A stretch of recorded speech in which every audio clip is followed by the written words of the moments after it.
Why am I co-creating this? Your soul knows what you're meant to do, and your soul is going to attract situations to keep you on your path.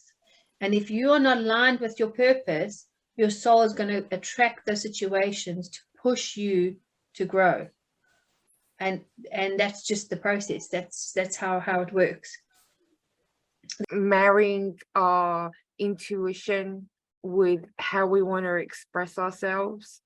And, you know, that's the hardest part of this journey, is trusting what we are expressing, because many times our minds like to get in the way, and they have an expectation on the creation. And I did it to myself in the past so much, where I would disregard my work because it wasn't the outcome I had expected.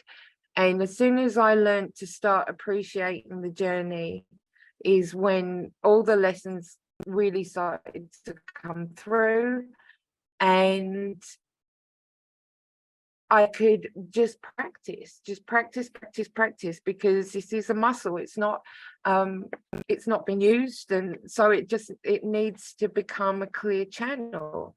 And so you set up a routine to make space for this. For me, it's still a daily practice to find ways to connect with spirit through my creativity. And it's not always through painting, it might be through many different mediums, but it's all about exercising that muscle. So, I mean, I even have like a diary.